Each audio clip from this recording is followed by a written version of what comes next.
Allah Subhanahu wa Ta'ala mensyariatkan sholat sunnah untuk menyempurnakan ibadah sholat wajib yang terkadang tidak dapat sempurna pahalanya.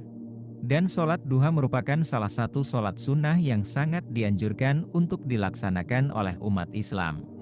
Salah satu keutamaan sholat duha, yaitu sebagai pengganti kewajiban sedekah seluruh persendian manusia, sebagaimana disebutkan dalam hadis. Di setiap pagi, setiap persendian manusia wajib dikeluarkan sedekahnya. Setiap tasbih adalah sedekah, setiap tahmid adalah sedekah, setiap tahlil adalah sedekah, setiap takbir adalah sedekah, menyuruh kepada kebaikan adalah sedekah, dan melarang berbuat mungkar adalah sedekah. Semua itu dapat diganti dengan sholat duha 2 rakaat.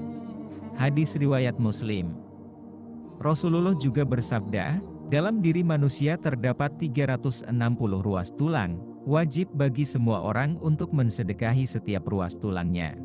Para sahabat bertanya, siapakah yang mampu melakukan hal itu?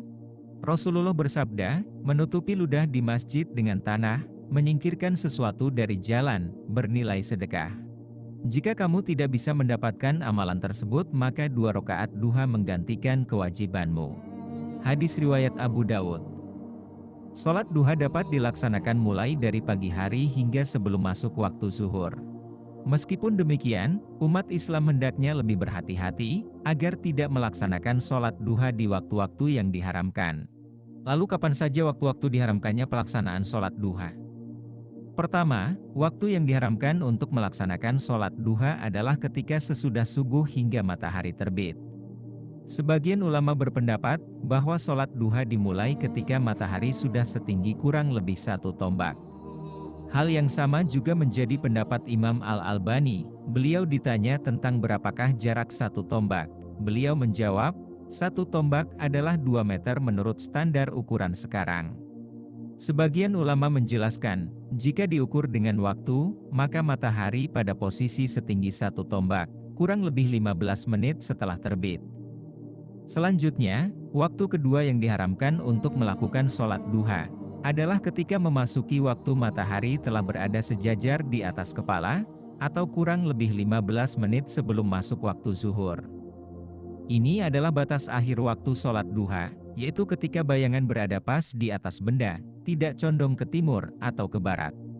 Jika bayangan benda masih condong ke arah barat meskipun sedikit, berarti waktu duha masih ada. Namun ketika bayangan benda lurus dengan bendanya, tidak condong ke barat maupun ke timur, maka waktu sholat duha telah habis. Dengan demikian cara mudah menentukan batas awal dan akhir sholat duha adalah sebagai berikut. Batas awal waktu duha, yaitu kurang lebih 15 menit setelah waktu terbit matahari. Batas akhir waktu duha, yaitu kurang lebih 15 menit sebelum masuk waktu zuhur. Waktu yang paling utama untuk mengerjakan sholat duha adalah ketika matahari sudah mulai panas, yaitu dekat dengan waktu berakhirnya duha. Diriwayatkan dari Zaid bin Arqam, bahwasanya dia melihat suatu kaum mengerjakan sholat duha. Kemudian Zaid berkata, andaikan mereka tahu bahwa sholat setelah waktu ini lebih utama. Sesungguhnya Nabi Shallallahu Alaihi Wasallam bersabda, sholat para awabin adalah ketika anak unta mulai kepanasan. Hadis riwayat Muslim. Imam An-Nawawi mengatakan, waktu ketika matahari mulai panas adalah waktu yang paling utama untuk melaksanakan sholat duha, meskipun dibolehkan sholat sejak terbit matahari sampai menjelang tergelincirnya matahari. Demikian, semoga bermanfaat.